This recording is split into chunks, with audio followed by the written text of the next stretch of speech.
Tachima Sompa, 106.1 FM, Sunyana Sompa 98.9, in Kronza Sompa 90.7, Doma Sompa 101.3, Mankasim, Kingdom 106.1 FM, Decoder so, Baby Radio 1 Sompa FM, your Facebook page in Sompa 106.5 FM Accra, and a YouTube Sompa FM Live, your website www.sompaonline.com. Kanesh Urban Radio, Kaneshi Market, Omapitim, Amadishina Afebie, Doma FM so, Doma 100.7 FM, Wamususu Ekremua, Wamoni Ye Eko Nakrana. Na Pepsodent do the two. Chichusia no partner chichusi enumre. Na hot bite kasiebo na wuti enti enumre. Bomodian so obechuchusi ansa na wada na wuchichia. Na with the Pepsodent chichusi. Enu achi onga mama nsa no boafo eno no. Aduane bi a wo kwakoye na make sure say aduane ne beye de ebeye tasty ahodi be wo mu a na spices papa ye friend onga mama's helping hand and say mama nsa no boafo just hot kenke dokono papa bi a wunya bi a na utimi se bibia da ba bi da 3 Ghana sedesepe na ese wholesale price na ye betimi aye packaging e de amount na akoyie. Time heba misha edrono malaria ena feso yare bi te se wonu mu ato aduane nya wode na no achi honam nyina tutuwo ye wo ya no eno so time heba misha be ye ho adwuma midima fo heba center Dr. Tamu Dasuni ayaresa papanie a wukuramu a na wukuramu ankasa wo mo na ebo mechidom ama me de hot bite kase ebo no asomwo ene enumre ye frame die nyame ye hira no AKOSUA ADWOA obetimi so frame AKOSUA NHYIRA afei ye nhwe enensem no Yenina yenim se NDC amanyekuo no eko parliamentary primaries no omokoyi ni pebesi wo manem ewo Ayawaso East abaton peso na ebransa parliamentary primaries no ekoso na no memenda no emfonyini bebre epeja na afensusu niema bebre videos ne pictures bebre baya na nyina edi adanse se ne niema de wo mu chebia nkasa ama ye che ya makosua mpo eni meko aye tuntu obi odwoma esusu mmayi ne mmemme ya wuhia wo mama mekosua ne meko kakra ekura no eno ne yahehye nade mma ena kosua ene meko ena ye eche ne nyaji kakra fa po onum ne nkrofo wie ebi nse television ahodo ebi emo ene anwa magire niema bebre te se de Sompa akra ye chiche ebi no na no saa ena eja wo mo de ende na atim se mu do ankasa na enya asem ketewa kura ne no ena National Democratic Congress NDC amanyekuo no ene mpanifo bebre e de krata ba bonten wo ma be kire wo madwene e de afa honti ene hot bite kase ebo Sompa 106.5 FM Accra eno ene afa to ye ho so aye be twetwe na basa ne sere eno ne asem a eda paso a ye ba betie adwenkyere ne adwempo ene adwene emu sane efa sansemi ho se de be ya NDC fo nkrata wo mo de aba bonten ene parliamentary caucus ne ahodo no ya kirekire mu na sansemi ba ye no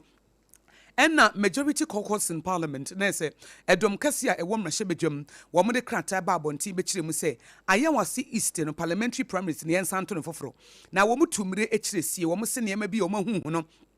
ekire se abato no enye sa ne se nkeba ne sa enipa bebre na so wo mo koto wo de fa ne vote buying no na se me ma wusika ana se wo vote na wo beto ma me ne me to preko pe me de sika to me de amoni anwa eto me de television eto sanso na me de kosua eni meko a yetwie ano ohye no so me de to vote eti nkrofo wi nkosua ne meko no a yetwie no we de ayewa mu de ne yetwie nye blender de ne bia eti we de local mu pa ne no enampanifo ba mane ese ne mekoko so no nyina no wo mu di adanse se esefata se abato no yesan etubiem ti majority leader our leader of government business our parliament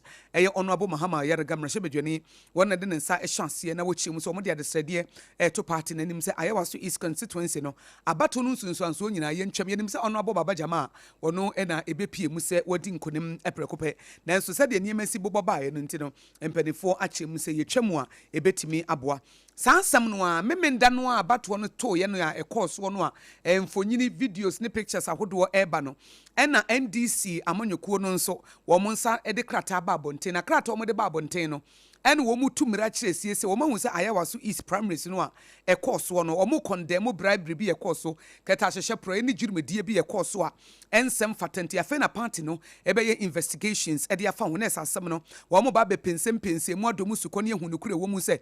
ampa se bribery ne any corruption bi any vote buying bi koso ama yetoto nkrofo vote ama mfonyini ne a wo mahunu no aye evidence ama wo matimi ahwehwehwe mu eno na party ne se wo mo kasatia pa na se party vehemently condemns it wo mo so wo mo kasatia se BBC ekoso ewo ayewaso is na NDC party no omode reset by na sa reset no we enka reset agenda no ho eti sa krata ba bonti no ono abu fifi kwete awoye general secretary edema National Democratic Congress NDC amonyeko na di free National Secretariat edeba bonti betu mrekyeresi se ne omahunu no ena wo musu di ho adanse enti adanse die nti no wo mo condemn sa bribery allegation no na o ma start launching investigations o ma chance ya nhwehwemu ede afa ho na yehunu no kura ewomu na timi aboa amane ma akoye na asem yi so ba bontene ape na His Excellency John Dramani Mahama ofa Felix Kwachu ofususu de krata ba bontene se ono abo baba jama na osi Ghana na mu Nigeria no nso no ne dibere no ya twen asensen ya twen ede yato baabi yayi no ede ya free officer ni nyina ye o say wo ye public officer omo kogina ye nyina no wono ne obi an wo ye public officer anti allegation na aba no a party ne so wo hwehwehwe mu no mo ta wo mo achi etinia esefata so mampanyine His Excellency John Dramani Mahama wode ne nan sifam na honorable Babaja ma wo yi ne to ase akonya kwapem se hwehwemu wo mo ye no wo mo beye edi afiri ho NDC amanyekuo asem ya abayi ayegusu a edi ho nkomo a majority caucus edi krata aba bonten na party na nkasa nso edi krata aba bonten a wo ma kire wo mo adwene edi afa ho no ye pese edi ho nkomo ene hot bite kase yebo na ye ba bedi ho nkomo yi the New Patriotic Party amanyekuo no wo mo so de krata bia aba bonten fa Ayawaso East by election a NPP amanyekuo no hwe ni mu se wo mo eso kwakogina bie na NPP for krata wo mo de aba ne se Baba Ali Yusuf en wo mo yi ne se wonye parliamentary candidate Enfama NPP amanyekuo no ewo Ayawaso East ho na wonkogidem enfampre wo muti emfa emma wo mo sede be ye niam nyina ebetimi akoso wano na eno ena mpanifo echiremu se sabredie Baba Ali Yusuf yi ena wo ye parliamentary candidate by election Ayawaso East constituency mpanifo se ebeba so ebenada I know eye bosom miensa ne de tosom miensa na ese March 3 2026 no na wo mo ede aye adwuma na sade akyi na me di me birthday say March 3 no me so me ye March 4 eti na edem kama eti yenkodi nkomo na nkomo a ye kwa akodi no ye ni oru apo nana kwabena abrampa mensa Programs Manager at the Mass Center for Democratic Development, CDD Ghana, Yenko, na yene no enko chuchinkomo. Openi, memoajo eba hot bite kasi eboso. Ewa SOMPA 106.5 FM Accra. Yo, medase. Openi wedie enkomo a eda paso a yenyina etwe na basa nesre. Eye nanu memenda. Ayawaso East, ebra NDC amanyekuo no koye parliamentary primaries here. Videos ni pictures ba bonten manam so. Omampani His Excellency John Dramani Mahama Krase Honorable Babaja Mani Dibre Kutano se Ghana's ambassador to Nigeria no watching asensen majority caucus in parliament so the krata babontin se Ayawaso East no yagitum wenye ye yen council na yen sign ento no foforo NDC party now so the krata babontin se asam na aba no wo mo so ba be ye mo nhwehwemu fi se bribery no mo condemn ase eye pefe a wo bia ehwe bi minim se asemi wo hu ene wate nkrabata bodo a efiri mu eba wadawroma wo hu ne sei yeah samedase ne fa konya so nchia abusiafo a omutie wo mpatem ha nyina matese se musigi kwa wo mafiche ha ya wo domi marketing chen ha em se abusiafo mu area ha nyina etie yo em se board by any dia what you do ni be dia kra kodeyo any city Ghana ya dia ya kwata maka free kama ye share in pompo so se ya dintre ha awo Ghana amanyo semu ye de ka abuse of incumbency and vigilantism ye de tane ma me nsa we tu hu na mo ye se tane tedi ye be ye hu hwemne ahwe na akosia o hwe se de ne mpempan so no corona after de ya jensemu enti me ne party no any majority caucus and OSP and a presidency in aya adwene say ya so year e be kakra no Ghana politics no e be say kra na as say kra say na say wo share videos na e ba bonten na kamia ye say the Oma and the old getting in there to say and yapone. A horona and yatina say a city the anako de able bono. Eya had guinea. If it's a so for example, Baba Jama made me from an incident so but or no media for interview na yenya video DBA. The all kind of media personal man question is use them in Mawu. Because CIA only because media man bisa no timing or say anything no one kasano or yiti kato or the other yeno. It is or television officer normal. So she umuji bina umuse umaya mama party no ma break. It's a betua bana party bama 3,000 Ghana the television on yama umufu say anyare in Tiano Pano one radio station the other TV station and I make laws are a factor at the end of the COFA PND's law 284 and the amending number 206 Ghana Constitution for bribery and I'm a Criminal Act 29 and I'm a king kind of the for extra on the funny 15 the funny inducement the bribery in terms of a for the two say the we are side in the battle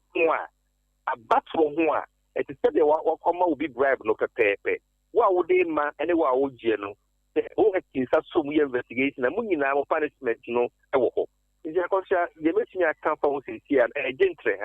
get a minor, you 2 among ye, where I say a better crano, with many a ma munisican and babuno, muntimin carbo to me. Yo, Ora Brampa, Obi Babusa say. Adie ye chance ya che se de wa wudi ho adanse e chance nketen o emre bi atwemu na nkrofo bi amaches ne de sika hyem na ye konkrasi emo ene yanwa na ye tete first na a t-shirt na ye de aba na ye yen saa na ye deal with it na se de abeti say ade a yagye atumu se saa na ye no. It is a wisher NDC ni MPP sa major political parties no a omo ba beto aba bia delegates obi e hwe ani mu se ni koko season no e na aba no baby ye dri oru abrampa wugi di se ye betimi esia no kwam na ye yi aye dey and so me yes sure say no say embra wo ho a itia no in fact me ni office nka me kan embra ni bia ma wo mu tie minister wo de woni nka wo mu tie ni ebe kubi na many cry kase so be a picture or that investigation for say ampa impo ye maun parliament said the criminal act na can say they obi e na to ofiase ana hwehwemu abono say or ye corruption no we need quite obey MP no sana bribery vote inducement so tie pepe for example OS hwehwemu no prosecuting Benjamin and that's one court. The court the brown bomb say Umaya Sabon no law no and the court of Benjamin and come and parliament so I conform. Sana Tiaban conform you said the idea is instead of a cow TV station be say the Benin civil society media and the NCC not education war the appropriate legal framework about inducement and now vote by any associated sanctions and now punishment no you more the roye then go for us and yet track a cake that then go for dinner TikTok so can maybe get a top bar and TV and I then the associated sanctions the bound and say and yet your day man and one and run dino na me make you so make can be in the conscience the all can ding didn't have say then so friend say ade bia ni 2-1 among back said the MPP as NDC as sorry any OS so abamu yi and then ko for problem and pana me call it Dr. Kogi Asante ma caution be what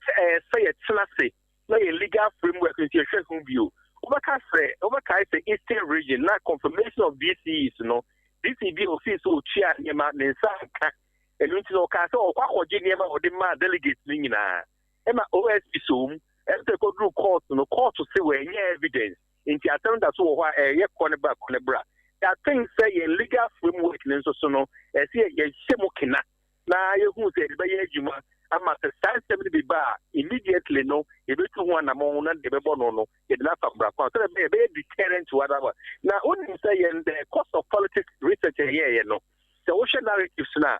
I know your perception to be a possible story because they interview MPs are almost to parliament that time. And MPs are almost parliament at that. As some of Umina Cabo, Umina, a headache. There's a woman who can cover us on Butua, if you say, the Mina chair, Mini Ribitia. It's a headache, Mawam, a Catada also, and so who come across on Butua. And I tell the whole country, many MPs meaning a headache. Then the question is, how do we start? That's the problem. So I think that we need a national conversation. Now, I show you according to Kuja Santin, there is a recommendation about the new constitutional review completed by president. You know, in the leverage of form. Like I said, both from the legal framework and the national condemnation, any actions, you know, need to go in tandem. My idea tackle from the head on. Obanya Brampa say wo hye mampanyi saa swift response na wode bae no in terms say we can say honorable Baba Jama because we a public officer we statement about only the only public officer na ka aspirant ne ho and allegation we aba eno nti no na appointments say Ghana's ambassador ewo Nigeria no sabe wa withdraw wo hu saa decision ni say me see argument the brain fast for the play. Not many MPs communicate on the television station be or say a political gimmick. If he says your primary now for Ubia or a Bemo or foreign country, no, definitely a recalling no. Instead of being about a campaign. So he feels says in line with those practices. And he asked for Baba Jama. But to me, it's symbolic. That they spontaneously will share all the condemnation stuff from majority caucus in parliament. From a friend saying party headquarters, from the presidency, I think that even if it's a political gimmick, at least for national discussions, no, I initiate conversation. Again, says many also contribute to the education. Into one of maybe until now, no one needs a big issue, no. That letter alone ignited some conversation at least, and there's some sort of awareness. If you capitalize on this atmosphere and sustaining that, I think it's a bit making impact.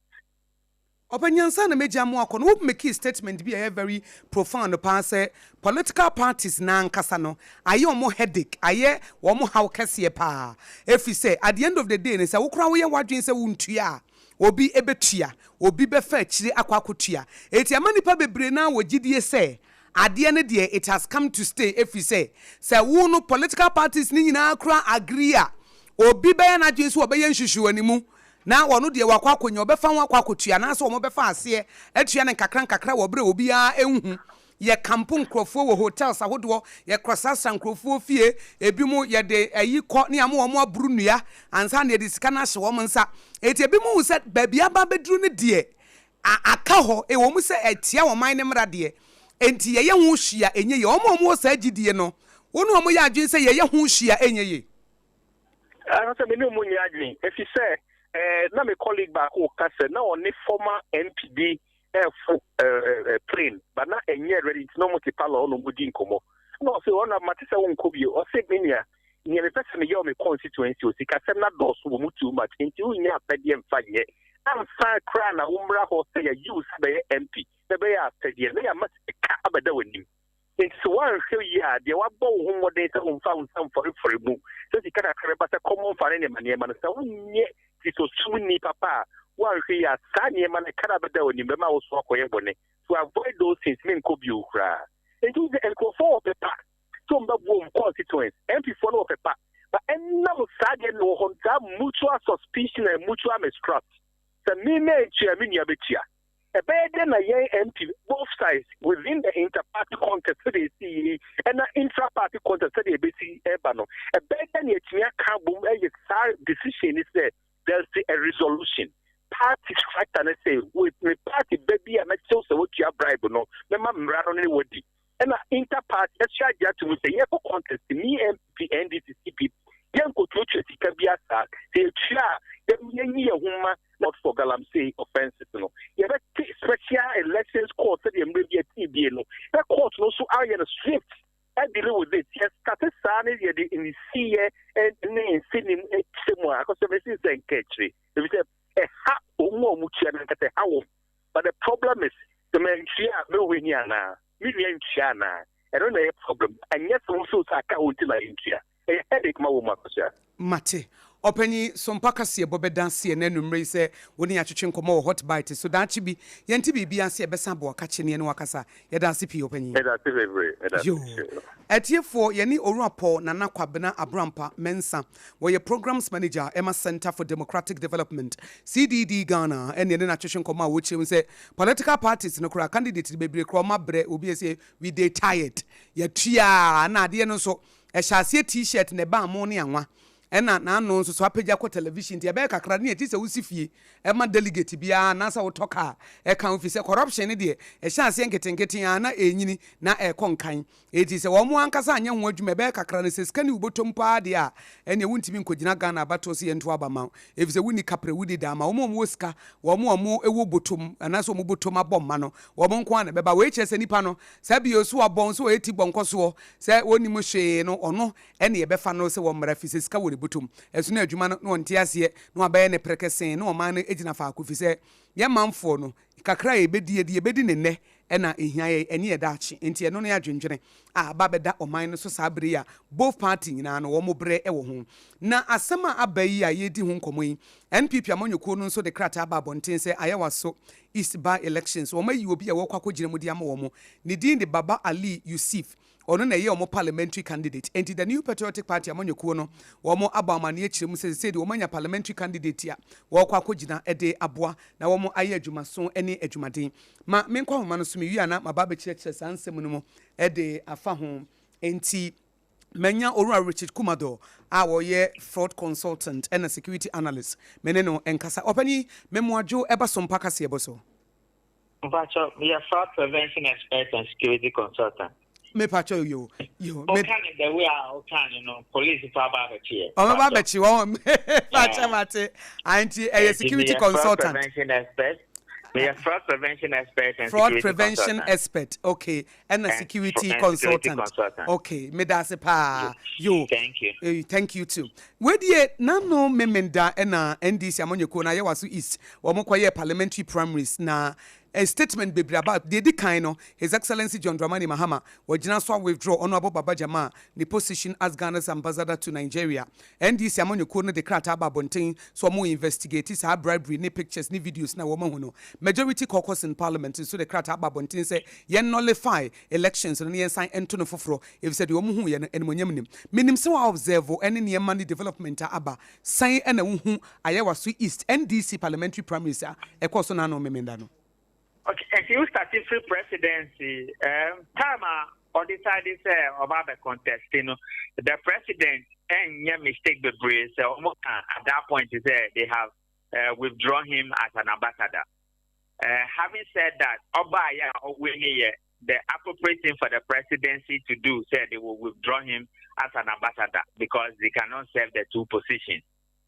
Then, because a party as company said. Some things went on in terms of voter inducement, vote buying, and gifts to delegates also. Party is of great concern to them. And the right thing for the party to say that they are investigating to see actually what happened. About parliament, because only a parliamentarian and only the majority in parliament. Almost find is issues about coming to parliament until they have public interest in it and issue statement, But by and large, voter inducement and answer enticement and answer vote buying. One of the major issues and answer a dreadful case in national elections across the globe. In some jurisdictions and answer in some countries, vote buying amount to me up to about $1 million. Voters to ensure that they shift the attention of the voting party to a particular person. So stop here. Better time to me criminals will buy the voting right, and you will not get a democracy you are looking for. But it is the right time for we to do the right thing. In 2008, when I set up the Independent Election Security and Compliance Watchers, one of the issues I hear from all these years, may say, when it comes to non-compliance, it's not just about election officers who are not doing the right thing and compromise the process, but vote buying, voter inducement, about the year one of the key issues for non-compliance in many of our elections across the globe. And see, that is where we are this evening. Openyi say we share majority for decision. Womono edi abase de wokan womo ye concern because efa emrahye ho say yen cancel kra na yenye ne foforo no woni womo ye adwene a opinion they are expressing and say a viewpoint, but to the extent the party now can say more investigation. If the investigators at the end of tomorrow are almost report in the back, so back and they say it has to be cancelled, and the participants and answer the frontliners who participate in the election has to be disqualified. I believe they will go with the position of the party, but they get the recommendation of the investigators. Now, when suggestive recommendations, no more and since some of the reports no command nipa now commission investigations no, open a mobile take the final decision, and that is the party. So we wait for the party to take a decision based on recommendations that investigators need to be. Oru kumodo wo kan bibi efa vote by yin said wo kan eye headache kese issue kese pa na before me ne obekasa na me ne oru apo na kwabena Abraham Pamensa wo ye programs manager ma Center for Democratic Development CDD Ghana na wo kan bibi say wo mo aye research bi na investigation bi na political parties na nkasa no empanifo no eye omo headache pa ye o how kese mo say no kamia ye say ba bia both parties impo NDC MP say wo antie sika wo ye hwan enya de aye beto de na said the NMC kono ebe ha dwene daachi entimi ensia no kwan a kwan ben ye betimi afa so esi ano kwan no prosecute them number one before say obey prosecution no ebe hia say obey stand law o share the PNDC law na omo di baye no PNDC law where is the law PNDC law 284 1992 any the constitution and kasa 1992 constitution article 49 any the election public act now electoral commission for you know that one talks about public elections. One can't anything about political party internal elections. And so for public elections, if it is proven that you engage in vote buying or you misconduct yourself, punishment prescriptions were. But internal elections, no laws winning now can't. And so we need to formulate a new law. I am happy, sir. Any one other person said they are ready with the private members bill to regulate political party activity funding. That is where the fraud is, and that is where the crime is, and that is where the vote buying is.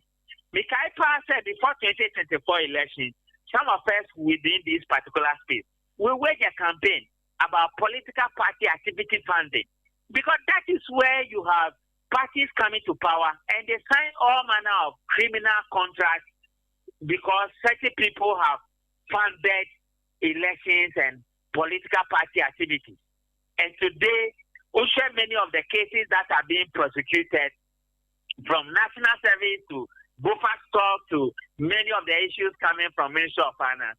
If you investigate it and you look at it clearly, it goes directly into political party activity funding. And see, that is where the danger is. They sign all manner of contracts because somebody funded it. And she say, you will not only get wrong people governing, but fraud will become an issue. Then the last one is certain people will be marginalized, and it will lead to chaos and trouble, which can lead to instability in certain communities in Ghana. Oru akumodo ansa na memu akokora na de ba ko a se Ghana fo ha ye ne se omo gye no ebra videos ne pictures by no delegates ni bi obi kra ho a okọ TikTok kra wa video say what is wrong with me, what is wrong with this issue, say ya be cheme television obi amabre party ne ho mabre party ho ya adwuma na wo ba be cheme TV na ayedai wo ma me mo ne anwane ade ne kosua na eno ayedai we no mo ka ho asema ye den na baba jama so on video so ye kasa wo say na wo centroni na wo busa masam ne be chawade a ompe eti kamia ye say de wono gye no ne de ode ma no they they see nothing wrong with it. Obia who say eye normal emfumso obia ni ho. Eti eno no ye beye ne den. Nipa na okotu to ye armed robbery. So who say there's nothing wrong with it. Nipa na okotu mona young girl of about 14 years. So who say or release pressure. Said there's nothing wrong with it, but said there are laws that regulate it. Nipa now can say when you are not 80 years, so you should not put a car on the road. Nipa now driving car now you're 30 years. Say a bit see your room ha pastor be ni ba boy for park or come 2 guests be anamwa. Make I pa. Say there's nothing wrong with it. And see in every society laws are yet by any regulations. A guide rails. How guide race meaning what? Ever say Nyama be brave. Everybody will do whatever they like. And so that is what it is. That is why we say that the giver and the receiver of a bribe, they are both guilty. But only law be out the prosecution, no. You will have some level of difficulties unless put the morality back. Now morality is no more can say there's nothing wrong giving it to me. But you live 1 minute away from a police station. Where the TNT of 5,000 Ghana cedis? Does it make sense? 1 minute to a police station. You took a total gift, and now a TNT of 1,000 cedis, 2,000 cedis, 3,000 cedis, 5,000 cedis. I don't think the gods we worship will accept this. It's pure fraud. Ora Kumado, yedasi. Thank you. Thank you too. Yani Ora Richard Kumado, wono so oye security consultant. Ena yene no atwetwe enkomo no. Ena waboye efa semwa abane sane Ora Paul na nakwabena Abrampa Mensa ye programs manager ma Center for Democratic Development CDD Ghana ene no matwetwe nkomodia fa NDC amanyeko no ayewaso east de ekoso enam so na mampanyi de krata ba bonten majority caucus in parliament de krata ba bonten ene ni nyina akoye na NPP amanyeko no so NDC fo akoyi wo mu de asesei ye nim se ebetwam o se ebeye den no NPP fo de wo mu de aba wo de wo mo e kan se Baba Ali Yusuf wo no ene ye wo parliamentary candidate wo kwa kogine mu de am wo na nek no e constitute candidate search committee nes wo mo ankasa no mo tia bedwafo bi se wo mo nhye ne yempe obi a obegina wo mo anam ampa Owura Jombodu enedi wo mo ne ye former general secretary de ma party no nti wo mo ko wiase no kwantinti bia kopie kotia de ekoto ne so ye Baba Ali Yusuf TNPP amonyeko ne de adesrede to party ne mpanifo nyina anim se wo mo se wo mo ada ene wo mo nsusu wo mo ayewaso east ho no se ebra so se abato na ye ba beto no wo mo nto emma NPP parliamentary candidate na ye frɛ no Baba Ali Yusuf no wono nkom na hyebedwam wono kom na hyebedwam wo be ye adwuma so ne adwumaden de aboa party no amankonimdie aye omodi ameka wo se kasebo wotie free SOMPA 106.5 FM akra ye frɛ no hot bite e kasebo na Pepsodent si enanumre wo chia ye frɛ no do the two yeri mi enu nyina twitwusi anopa na twitwusi enumre ene efa ne do the two enumre bomodian so obetwitwusi ansa na wada with the Pepsodent etwitwidi ana ise wanya wo sia bro eti do the two before you go to bed tonight. Remember to brush your teeth with Pepsodent eti enumre ansa na abeda no mo a gobena mudi ye no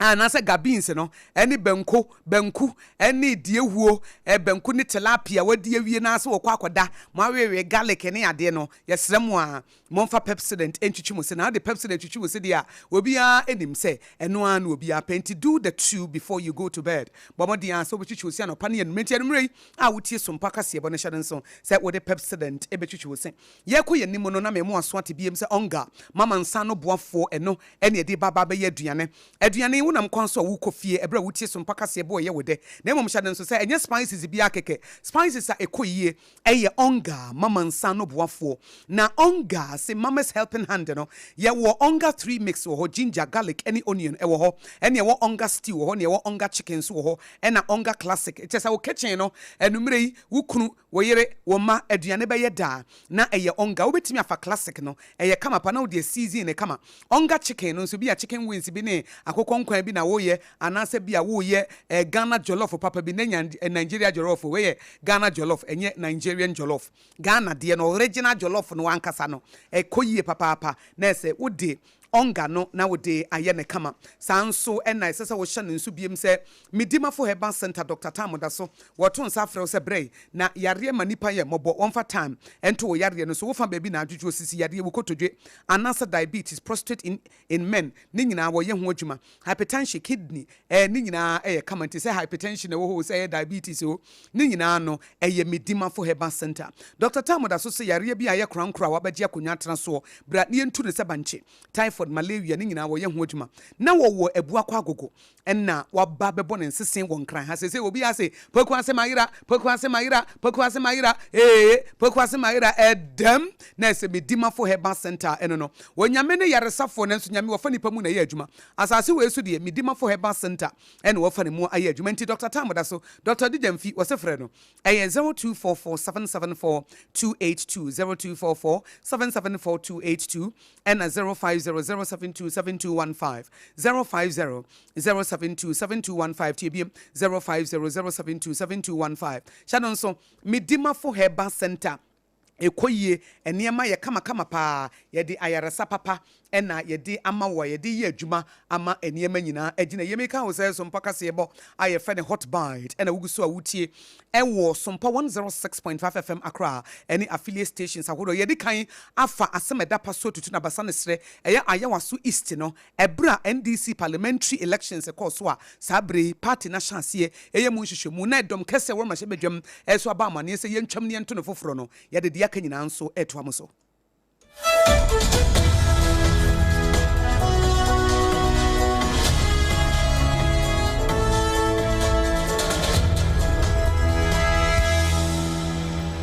Yetua hot bite kasiye bonoso ede amamo ewo ensemfofro emu. Omampeni His Excellency John Dramani Mahama en wakensi sudie biem se woka magana fo nyina ate se NDC aben wo mariata so kese pa se wombeto to niema se de beya ekwan ye fa so eye surgeries apomden kwan so ewo mai emu no wombetimi ahyemu kena Wadinsem wenyina ekotu dwa wabra na 66th annual conference West African Association of Surgeons womo edehye so enne dwoyi na nenkasa mu wode atu dwa se esese aban no ani kɔ ho se enyese ye mankrofo agentete se ye befre obi surgeon keke no eno na eya ade bi efe na emu so obi kwaje ntete se wo ye surgeon na enko wiase sa nimdie no a wanya ewo school no ontimi ma so manfa so sansa system sa de ya adwuma no enko ya na sa nipa nimdie no egu ni tirimu no sabe emfa so ben na ewo so na nenkasa emu no wode atu edwa na wo kasa no kra wo course adwumadie no ase no kra wo mo de doctor fo egan yi bi ase no surgeons fo gan we ni ade ya se wo mo bo na baso no so no ankasa kwa no won hye dan hu na we na se wo ka de yemoguo se atade ne de branie no nyam hye kra wo mo de ama no wo sa adwumadie na se no sabe aso no ankasa won hye dan ne hu di se wo se fatasanse wo onam hoi ne ma ya wo ne yere ya ma Melody na Mahama awo mu nyina C session yi bi na chese operation wo mo ye eyi nkoda no na wo se ebu wo ho mo ne yere ne kwa wo gina ho a wo nya hu se wo ma fa sekan no ana ade no wo de operation de betwa no pe no wo dimirika e de free hospital wo chese wo pe ba bia fa kokuduro no kura no a wo se bema wo de be gina ho se ye pai wo no ankasa na yere no yade bi se na enye easy kura enti nsem kakra wo de tu dwa wo nhyiamudie no ase na ye tie bi ma. Let me thank you very much for the honor done me, and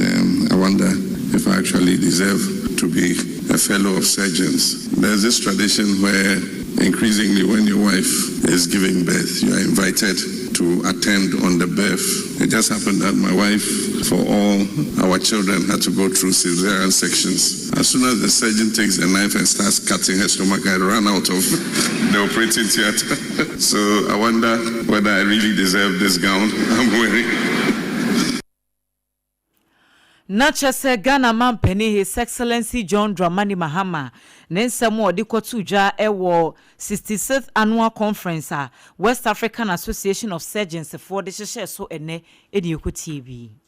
Ene sa surgeons ya wo mudi hu nkomo yi no na asembie sima awie na ebinum kure su hu ewo enkransa tifini na afa na Dr. Adoma Konso na akasai wono se eba pomuden mu a asantemantemu eho no odi ne dwuma pa se pani kwankyerefo a one da pomuden anwo ewa asantemamu Fred Kennedy ho no wo se yade e frɛ ne sɛ etwere yare kwan a nipa bi fa so tenetene wɔn nsa wo mo ebi wo wɔn ho so nti ayaresa papa e se wo mo nya no ya wo mo ntanya enti se wo fa ohamu nkyemu si ho a emu ado wɔtwe nnum de ayaresa papa no ebo wo mo adonu numpe ena ya wo mo tanya ayaresa ebi kura de da wo mo tirim no sɛ yade no wo ebi ho na e kan na de wo nsa kan kura ebi timi saa ho ananya me ampata no wo ka wa aba so nom ne ensem de pi na Dr. Nyadaje kyerɛkyerɛ sɛde ya yesitenetene yensa wo ebi no mo so eni huboa bi a yede ahye bi mo tirim no communicable brain disorder, and it's not a curse. It's a condition that can affect anyone, regardless of age, sex, creed, and color. I am using this platform to make a personal epilepsy pledge to improve access care. I call on all stakeholders, community leaders, to join me in making a concrete and taking a concrete action this year. First and foremost, let all of us stop the stigma. I want to give you some statistics when it comes to the region. 2022, the total number of cases were 2,719. 2023, the cases were 3,220. In 2024, there were 2,968, and just the year behind, 2025, there were 3,321. Eni a wuti ye eye penny kwankyerefo a wada apomuden ano ewo Asantemamu Dr. Fred Adumakomboaten na ye kan Dr. Fred yasemu no yade e friend se malaria wo so a abusua aduru ebeje pa time herbal mixture Dr. Tafri Jedru no ewodwa so ba bia yeto nuru bia ahyeta no ane se wokọ se ye herbal na se pharmaceutical shops no wakọ akọje odie wanom anya yaresa eno wia na wanom time echechi no e de aka ho abusua eno no de eyemi booster edomboa ema ahoden papa no wonsa etimi ka bi ema na fa ne sebrato enti bema wonso ma enhia ye kwa atwema ntemu na Western Central Regional Police Command no wo mo na ahye nhwemu bi ase ewo awudie bi a wo mo esusu se ekoso ewo mahamo akura ye bemben so empotemu ho na memreda bosumeda etoso nso no na committee a wo mo akura kumai wo mo de kodan post sadom na ewo bonso police station se owura jonasi edu wadi mfinhia de asamienu wo mo hu se na moja asoso no ho enu achi nso kra no de na wone no enamo a wone musu se wadi ne bone no eye gift yoko na sa gift yoko asema ye kan abusua bra Facebook no so na de behwe ye wure ya ye kan asem no wadi mfinhia aduasamienu na watimi edi anyambra nsema etesa na ni nyina mu no wo mo se ene se ye totototo na no ano na ne tachirema eburu nanum eno achi no wo mo hu se nipa no a wadi na wu no sabi ye ka ba wadi bibo no nti na waprepra pa ene se wo mo de no ko ayasabia ho nyina no na aba no wo de bra Facebook no so na behwe wodi de nchen ne ko achi ma otubutui enti eho no ena wo mo chese Apinto Government Hospital mo chire kura no ena sesei wo mo de amu na kwakoto a adokotafo so wo mbe papai ewo mu se ebirimu chire se ya abade nanso wo mo papa na fe wa hwa de cropotin a Jonasi edu enam so ma wode ye ya na gift yoko woti na nanam wonse edu no Beatrice Texan we Assistant Superintendent of Police Head of Public Affairs ho wono ena Western Central Police Command krata wode ne nsa hyase a Sompa 106.5 FM Accra ye kan bi amawati bi ye toaso ewo nsemfoforo emu na ukọmeyi emrase bedwamu a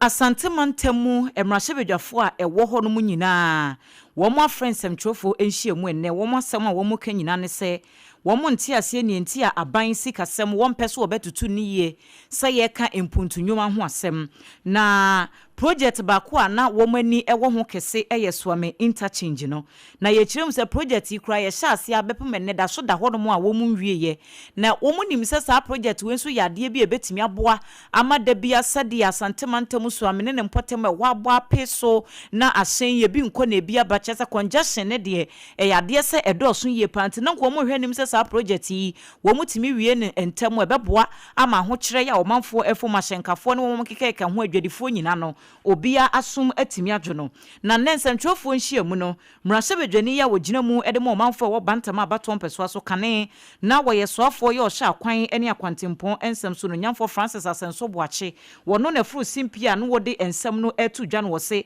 eba ye wo mate bebre se na aban se ene funding no enhye da nyina ye ena sikasem ena aban ye big push ni ade wo se na se aban eka se sikasem enhye da nkoyi a eba ne sen ena wo mu ja project na to because na no say wo mate so o main photo sam for Dr. Kasela to force and say 43 billion Ghana cedis ni sika wo mo twa say wo mo de be road infrastructure afiwe nko ha enti say afiwe mo de 43 billion Ghana cedis esi ho say mo de be akwan ho adwuma enti say sika no mo pone kakra bi say mo de wie suame interchange no a na ye den enti yewura governance Kwame Agboja won fa nkyeremu mra e won nsem ya wo mo kan ho. Kumasi, as you all know, is Ghana's second largest city, serves as a strategic national transit hub, continues to experience rapid growth in population and vehicle ownership. Shortchanging Kumasi on a project of this scale is technically indefensible, economically unwise, and politically unjust. In conclusion, we want to emphasize that the Swami Interchange project was conceived as a long-term solution, not a short-term compromise. The Ashanti Caucus of Parliament therefore calls on government to restore the original 40-year design of the Swami Interchange project. 43 billion Ghana cedis has been allocated to road infrastructure for this year alone. Why can't a fraction of this amount be applied to complete the Swami Interchange project as originally designed? And what she and was signed it to just say aban se sikasam no enhye da enyina ye no nti project no won beja amana to hormo a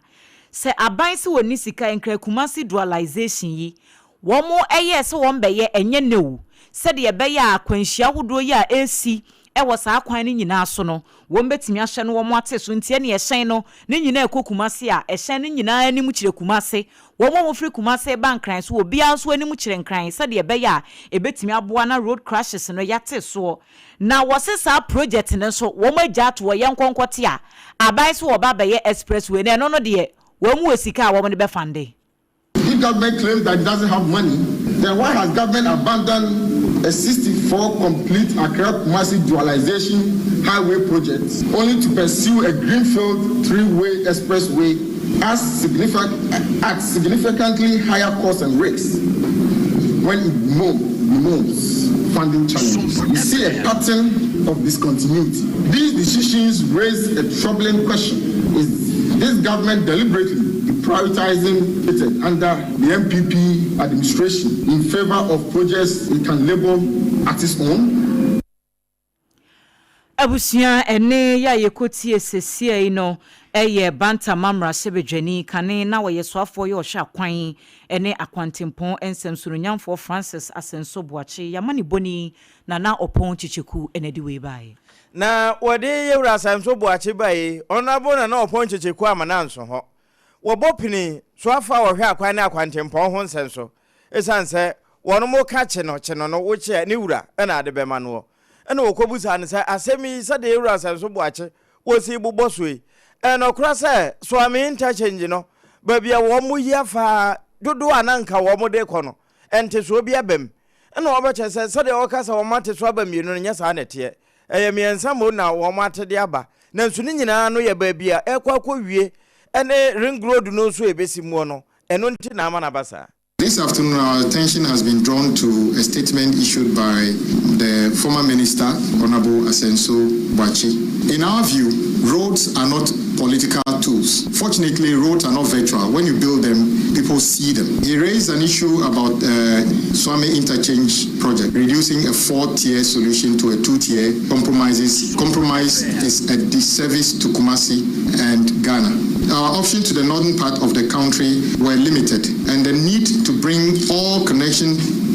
traffic to the intersection, therefore changing direction. It is also worth noting that presently, His Excellency the President has authorized the construction of the Kumasi Outer Ring Road, and works have started under the Big Push program.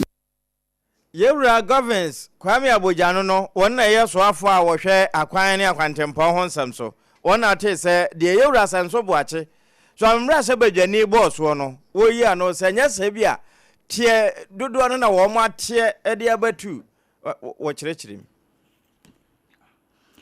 Yetwaso ewo ensemfoforo emu aboso kan spare parts dealers association of Ghana womo ede enkrata aba na womo asem a womo kenyina ene se guta president foforo womo ayi no womo ema na kwaba ebo na baso na wosi enhyiamudie bi ekoso eye January afinisha ase ne da na etoso enkron ye adwadifo nyina enkabomukuo guta ena aboso kan spare parts dealers association womo koyi meeting bia sa meeting na womo ekoye ye no eniema anhyeda ankoye ewo nhyiamudie no ase ema afanunu mienu no kra no womo enya menteme ho ase bi kakra bi na womo ekire mu se enu achi ye 15 December 2025 ni mu no association no womo de enkrata bi eba abontia na owura techi adoa woda mansankita hudi ano wono ena na nensa ehye sa enkrata no ase a wo kire mu se enam de ekoso ewo meeting no asenti no enya de se wo mbetimi ni gutafo aye adwuma bom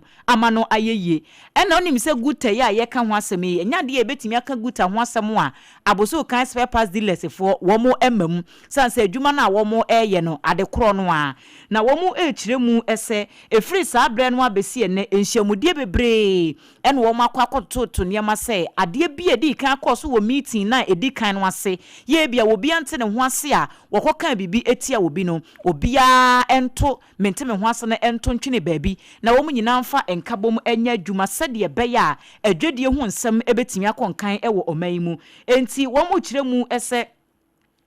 Dwemtreni ya woda aboso kan spare parts dealers association ano Ora Henry Ochri Jr. Woni members ni nyina womo say president foforo ya womo yi no a wo ba be hwe guta adwumakuo no eso no womo ema na kwaba ebo na baso ne asie atwam nyina ankoye no womo jai ato baabi na ekwa anim de womo aye krado say womo ede enkabom na ekoroye ebe boa guta president foforo no se de be ya adwuma na womo de ahye ne nsa no wobetimi aye na adwadie hu nsam so atimi agina brand tichu pa ewo my Ghana mu enkrata ya aboso kanfo ede ba ye no owura techi ado ya woda amansankita hudi ano wono ena nensa ehyaase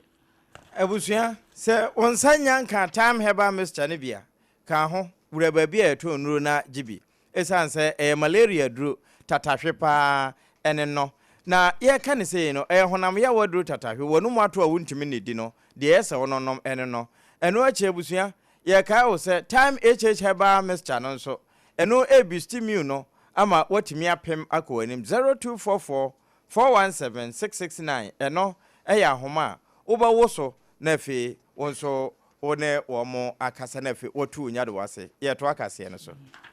Yetwaso na adwumayefo ya womudi omudwuma ewo Volta Aluminium Company eyeva akufo womu echem se nimanimu ya Chief Executive Officer Penyinipa woda Ghana Integrated Aluminium Development Corporation ano owura Raindorf Chumesi Ankra womu enyino ade so na entansa ya womode bono ene se adwuma na ye de hye ne nsa no wontoto niema ye wo ye niema basabasa rough mismanagement ne de eyade se ekonkan wo na afa pa enti womo mpe no enti ene womo pusu womo ho eye dede kakra ewo emontene so womo ekirem so opanyin ne sabe enye mismanagement nko aho asem na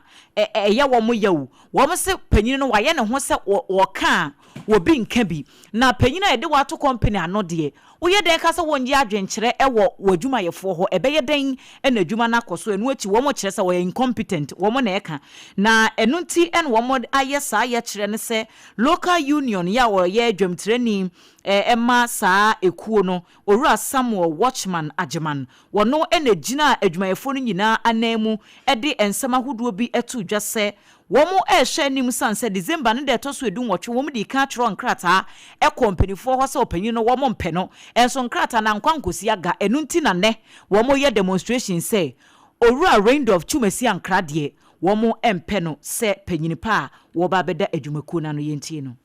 Nothing concerns him. What you say you want to do, whether good or bad, that's what you want to do. We wrote him a letter, 18th of December. He hasn't replied the letter. He hasn't done anything. So we don't know what to say is up to. But he doesn't talk to anybody. Some few people, it belongs to Ghana. And Dr. Kwame Nkrumah gave this land to FACO. Your Excellency, we are here this morning pleading to you that you call Twumasi Ankrah to book. Twumasi Ankrah must, even by this time, must resign as the CEO of because you can see the desperation in his eyes and in what he's doing, going from station to station to stations, telling lies. FACO is never making $50 million losses. It's a lie. Ene ya yekotie sesie yi eye adwumayefo a womoda Volta Aluminium Company eye Valco ano na nipa wakasa ye eye local union chairman Owura Samuel Watchman Agyeman. Ene wo premotobra kase no so no. Ya de to so kyerɛ school feeding program for the krata ba kyerɛ sɛ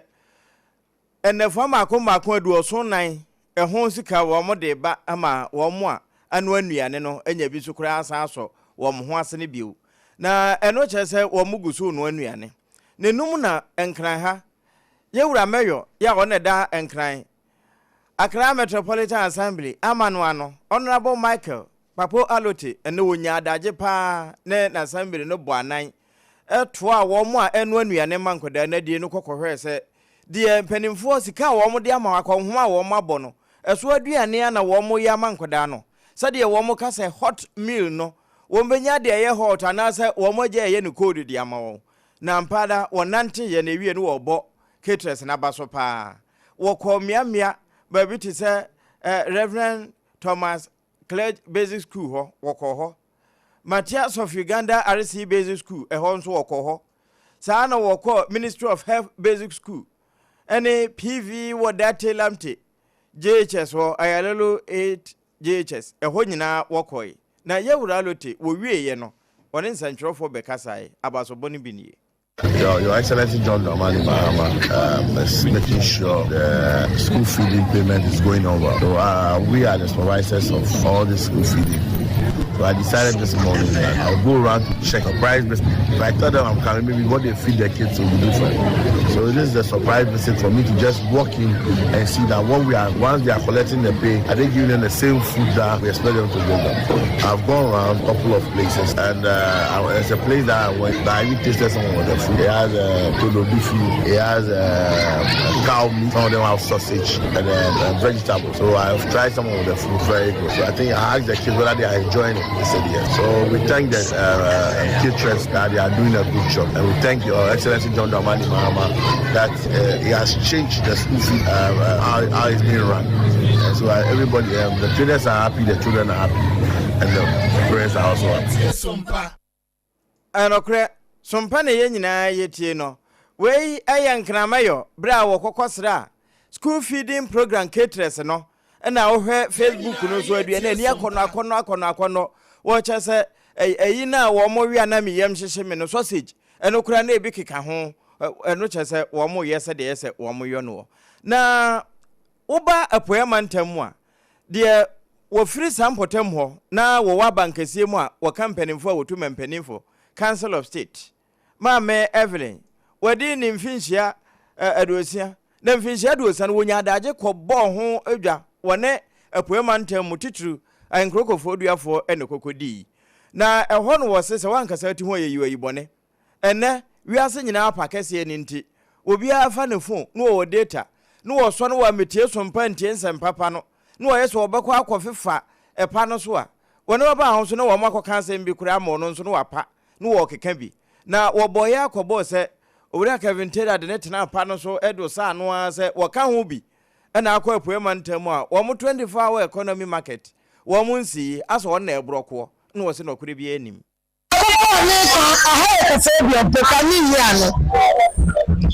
only say 24 hour economy na mimi si anoko ayami ana maye so our gata market over 15 years ana mema ban NDC ban yewa Mahama odi bibi afem 24 hour economy aba yewra boache yekomiti bi no sipofobia kwa wo hu ba bi obeko ana so na mo boache ba bi ameye so no eti o supapa a obetumi aye 24 hour economy also sa ha Mami Evren kran no wono edefira apuema ntamu a Council of State no we member na wodi ni 60th birthday ewo Kofodua no wo be kire mu se de ebinom ka se 24 hour economy market won na block no kure bi anim na mo ka ho bi kura na eba SOMPA 106.5 FM akrasuni ye 12 hot bites kase bono so ede amamo na New Patriotic Yetwa ensem no so ede amamo New Patriotic Party NPP amanyukuo no womo ede enhyehyɛ bi agu akwan mu sɛ nyame ya domo a womo bɛyɛ National Thanksgiving Service yes National Thanksgiving Service no womo eba bɛda nyankopɔn ase sɛ waboa womo na womo primary si a womo de hyehyɛ so ɛna no ɛyɛ January ne da na ɛtɔ so aduasa baako no bibia etimi kɔ asomdwe mu a womo ante ɔhaw bia enkrata ya womo de ba abɔnten panyini ya ne nsa ɛhyɛseɛ ɛyɛ trɔfoɔ ɛde ma amnyuko no Yera Justin Kodua Frimpong na wɔde atodwa ya wɔkyerɛ mu ɛsɛ womo ebegyina enyom eti aduonum enyimu edunan Psalm 50 verse 14 eno so no womode ba be Thanksgiving no etiri poasem a eda so eye offer to God a sacrifice of thanksgiving na chese afode na ase kwan so a en womo ede be ma ewurade na womo se wombe ye no afa mienu ni edikan wombe Islamic Thanksgiving prayer service eno no yenuanom enkramofo de no nyame yadom efiada bosumi ne de to so edumiensa ewo National Mosque honom ya eno no ewo kanda ewia premo atoapa ho sima aduasa 12:30 en womo ede saa Islamic Thanksgiving prayer service no ebe hyehye so na womo ye no February 13 na ansan womo ebe ye agidifo ye Christopher ne de no eno no interdenominational emfa ho ne asore a wokọ ubetimi ababi eno no bekoso bosomi ne de toso aduonu mienu 22nd February 2026 ewo University of Professional Studies Accra UPSA for auditorium kese ho won be hyase anopa nondu bako 11 am enti won be sre se womafo nyina enhye no so wom nam sa enkratai so to nsa de afre amanyokuo ma nyina wom support party no wom do amanyokuo NPP ni Ghana fo nyina se wom meka wom ho na wom mfa saa na ase som no enhyehyɛ so enne nyame asese primary si a wom ekoto aba eyi frankatuni no enema nyina atimi akoye ede ama wom yeguso ede hot bite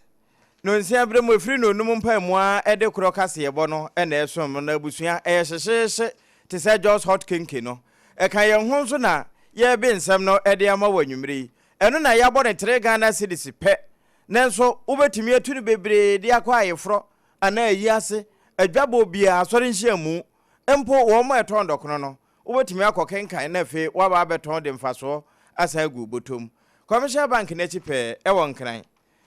ena wonsa bekan domi asem na mekan eno ane se wono won bekasa 025 60 68 832 025 60 68 832 abusuya ya to akase no so na kane adanse asokwa mra hye badwani owura akomna Tahiri Hammond wone na ekasa yi wo se won kote amete watete se kotoka wienhye ngina bia die ntia wo mo se won besesa di ni nyina yese pani no oyeku na de ba konwa so nom ne ho ade ntie ni kwanse wo mo di ni din ne to so na enchiri makura hwehwe na chi abakosemu a ebewie na wono kura oyeku na chese ku no yakwa ya de papa bi na wo kan sa asemi ya no se da bi wono de enye sa na wosu se wo mo dwene no na sa ye sa de a ene nanka chini ya manyoko nanka sakure so wo mugu no esan se wono no wo friku mu ansa na wo hohoro no ho nkakra ene ababanya amanyoko na de wakafa ahoni Of 1969, because of event to be a CEO 1967, airport na na wohoro and event in the baby a CEO ntina. He decided pardon, yeah, general ko to kano, he needed to say airport no, he be shin and yam, he be free airport Kotoka International. E wo baby na you know. Na obi no ya, some mo kan be ho no wan to wo ase no ani so ye chi no. Now say fa bi ntuku so an kan DC party ga ho. And this party say God dey go good kura every asate so. Ku ni wan kan DC ka ho. That whole political structure na ho na no mo de keke kasa ansam no mo ka no enye ku de kofa na ba ye na nipa odi ku ni ba ye we ro de se kwan ofa so a wo no ye ya wo tete sa party wo de ba ye ba ko 4 June o sa ba bio ana wo be ye party a na wo mutimu a emri bi ko na wo bi edi na temini ade na wo no ba Rollins wo hu se Kotoka International Airport na ho if there was anyone wo ho say wo so wo tumi e me ye edi ni free it would have been Rollins Kane adanse asokwamra shebedwani owura kwabna Tahiri Hammond Katie Hammond wono ene kasai Yet so ewo ensemfufro emu convener ya woda media coalition against illegal mining ano eye engineer Kenneth Ashigbe na wode atu dwa se enimanimu ya aban krache panyin ya wogina mu ewa Amansie Central Mensino emu oronyamfo Emmanuel Ajeman esese womo ehye ne de ne kokko gira mra no ya nmu hwehwemu esanse enhwehwemu bi akoso a eye documentary bi a ababeto dwa ede afa galamse womo mutu efomagudi a emfamra kwan so ne ho na ye kiremu se DCE ne ho akwakoka ewo san hwehwemu no mu ne nyina ene se womo a womo tu efomagudi a emfamra kwan so ewo Mensino emu no afi bi a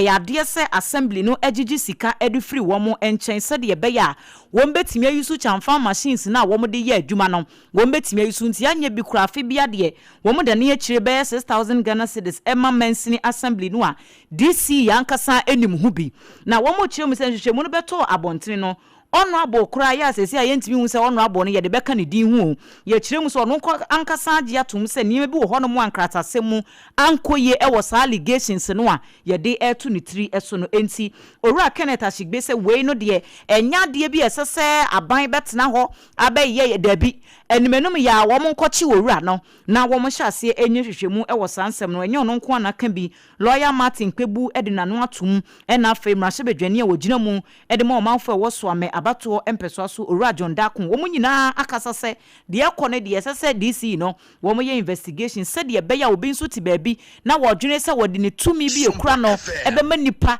atu efumagudi a emfamra kwan so wabra ban eso ho ko de a nipa no baabi a wogina bia no wo besan adwene hu mienu yenti I am paid, but am I disappointed? Honorable Daku put it right. You know, unfortunately, this time the MCE for Busumuru during the MPP time was confessed on tape of being involved in an illegality. What's happened to him? There is a DCE who's been convicted on and the issue is related to Galamsey. We've been asking His Excellency to interdict because that DCE says that it is not him, but it's the person who took him to court is the person who's involved in Galamsey. That has not been dealt with. This particular DCE, as Honorable Daku said, he has sinned against Act 703 and Act 995. So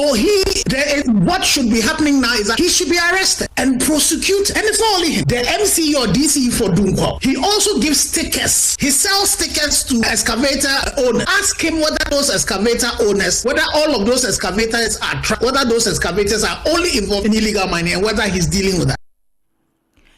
Ene ya yekoti esesia yi eye engineer Kenneth Ashigbe wono ne panyini pa woda Media Coalition Against Illegal Mining adwumekuo no wono ena eda ano na yemfri galamsey ensem ni mo na yemfri ye ninkyere amane foforo mu na awofo ya womoma agentete ewo aboabo number 1 ya eno no eye aboabo number 1 MA Primary School womu kyerɛ mu sɛ de bia wo sɔre anopa so wofo na wudware obama na ko school a na wankasa wo yem ɛhyehyew sanse school dan yankoda ne tena mu esua de no ɛyade bi sɛ ɛhadwene ye pa na PTA dwamtirani ya wo da school na no eye nana amponsa nyame wono ne yama ne boni kwaku mensa abrampa atwetwe nkomo ena wo kire mu esesa eden ye ho asem a wo mo kan ansa ne ye bekọ afimpinu ne aduonu nan abato no eso no PTA for bomodin ye fundraising ye bi eboabo asika kakra ano se wo mo ebehye na nsiesie bi wo ho no mo a wo mo aye se dan no kra no wo medwire gu baabi na wo mo asifoforo de amankoda ansa se de asugasi ho ne de eyade bi ha dwene na wo mo ye sa fundraising ni wie sika wo mo nya wase kra no enya de se betimi complete sa project no enti wo mo srada se aban emra mu se de be ya nkoda no nso wo betimi aba school enya kwan asuade so I'm telling you my bank community open bibia enkoyi nti ye ha school no de in fact enya kra nti maybe na ele to aban ya gbe se we be ba for kakra na ya pemwa na ye blocks 4,000 yemi John Jack the boy Smith and my promise here so be my anian and Smith sabla na ye bra na ye to aban nti o de anian de buy Smith na nza ye to aban onyanti amfie you say you how pa de ye school aban but if free kg ebesi pieces bianye but bianye you should class ni na bi na ayo njem say na say but bi ni ye ekoto esan the boss you say in fact your how na for kunu ya dwun say over for the better for the reason community enwachi ena opanyini ede ato dwase wuyi se edan no ankasa na hoɔden bi anim na se de ayesi hɔ no ebetimi adwure gu time bia no a enchanse a yɛde abɔdan no so no emu nyina tuetue enti enso ye se to kakra bi penkoda a wɔmte school dan mu sua de no wo obi aho afɔ enti asɛm na ye kan de wo besrada DC ye wo mpotem honom anasem MC wo area ho mrase bedwani ene aban entie se de be ya nimanim ya no wo mepesika bi na wo mde ayensiesie e wo dan ne ho Ande ukwe woman na jira guomo so eko jese ni de yani blessem pa baby especially P1 P2 enyu jese sueto na omo ha isa omo pe baby epak womo ansana so to jaya ya class bugani yo gwahwe so ho de hapa ese MC ene ne don ya leteko but it seems I quite into no bomb yes se baby asese do no de edri enti omo mra mu me boy go yes ya twaba de here abandon emo bia wo ha no sabe na masu circuit na abo masu circuit na ye nso ya na ma 1 ha ni dikane enti na binin free number 4 number 2 edi omuma edi baha be se na situation ni bia wo ya ne de yie nti o ma ndro ankra no bebre nti edro bia no kwasen bi tikani a ono awie no school o no certificate na oba se wo de be tena da no we so onkyerade abra bi so emoa na adi papa wo ho enya atwa che emoa obeko ene ya yekotie sesie yi eye PTA dwamtrani ya wono no ehya aboabo number 1 MA primary school no eso owura na nampon sanyame na yete ne nke no achi adesuafo ni bi nso ekasai personal concept so you can know you so you have na share the teachers for appointment na the class or now can continue class and the personal concept aka boy no mo si school dan perform some of the personal concept say your class ya we have yani is to kula no mo dia so ta intense but as one personal concept mo ni school manos pa ni school so pa I'm focused. School and city. We are bad to take for me class. We are bad show back in class. Into the Americans are buying more in my school. It's only the class only if you pay you can get. You are close Yes, Rabban is Wey aye aboabo number 1 MA primary school adesuafo bi na yete wo monkan kwaku mensa abrampa ena di amaneboyi eba ye no so ne yegina ne adane ye ho sima ye basisia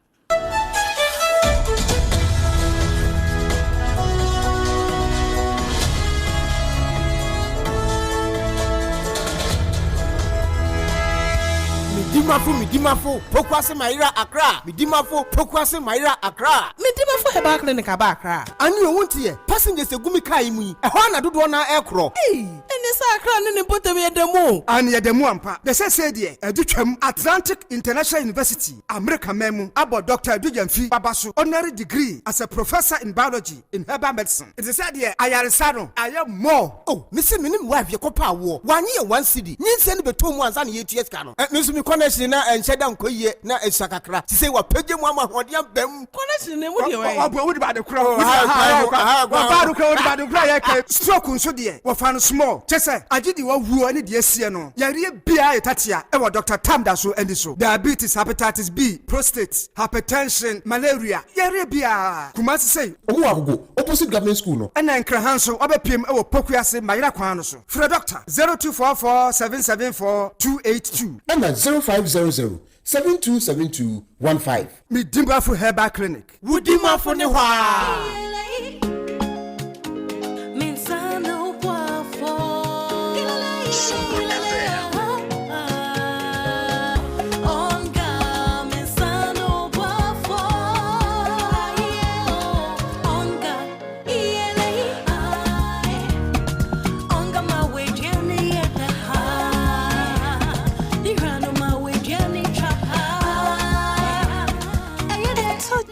Obiari hia emwasron kubia epemani ni opepa aye de change onga mama sano boafo FDA agi edwadie yin krato yaso sano boafo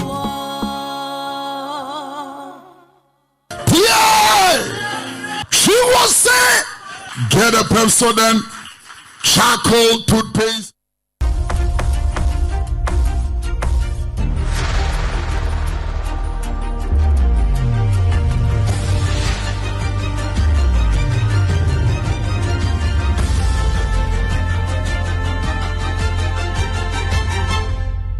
TV Emma Aketiapa. True do Emma Aketiapa pampa busuya ye kowie kase no wa amanone na amanone no abibrem ha ya atwaya fam ha alatamamu eho ne yewura na awrehosem biasi ama alatamane titru ene abrem adesanya area ho ye wo adjusted